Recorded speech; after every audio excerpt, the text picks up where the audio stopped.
السلام علیکم ورحمۃ اللہ وبرکاتہ۔ مجذوب کون ہوتا ہے؟ جس وقت سالک مقام مشاہدہ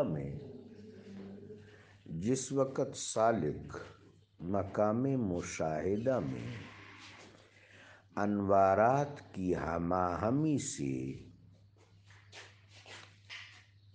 جذب کی ایک بہت عجیب کیفیت میں چلا جاتا ہے اور انوارات کی اس حلاوت، تلذذ، کیف اور جلال کی وجہ سے اس پر ایک عجیب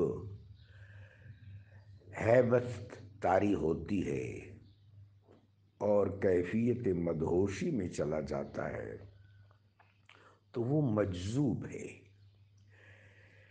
انوارات اس کے انفاس عارفہ میں جذب ہو گئے ہیں، لیکن اس کو مدہوش کر دیا ہے، مبہوت کر دیا ہے۔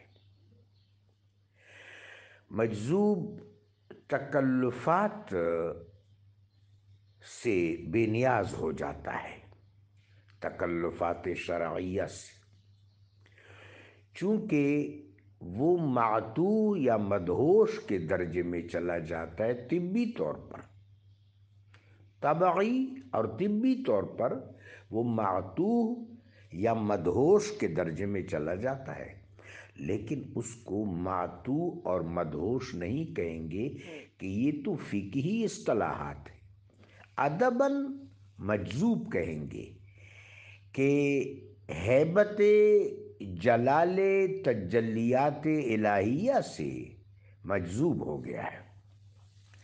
اب فقہی حکم مجذوب کا یہ ہے کہ وہ تکلفات شرعیہ سے بے نیاز ہو جاتا ہے، لیکن اللہ کے ہاں یہ مجذوب محبوب ہوتا ہے، اللہ کے ہاں مندوب ہوتا ہے۔ اللہ تبارک و تعالی جل شانہ کے ہاں یہ محبوب ہوتا ہے، اس کی دعائیں بھی قبول ہوتی ہیں۔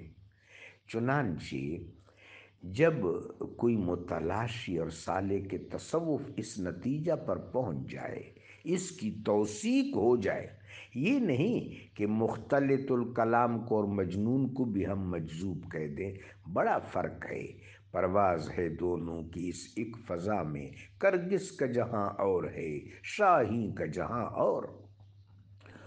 تو مختلط الکلام نہیں، معطوع نہیں، مدہوش نہیں، فاتر العقل نہیں، مجنون نہیں، وہ جو واقعتاً مجذوب ہو، جب اس کی توثیق ہو جائے، یا تو سالک خود اس قابل ہو کہ اس کی توثیق اس کے انوار باطنیہ کر سکے، یا کسی صاحب کرم اور فیض سے پتہ چل جائے، تو پھر مجذوب کا احترام، اکرام، دلجوئی، خاطرداری یہ ضروری ہے، اور اس سے دعا بھی کرائی جا سکتی ہے۔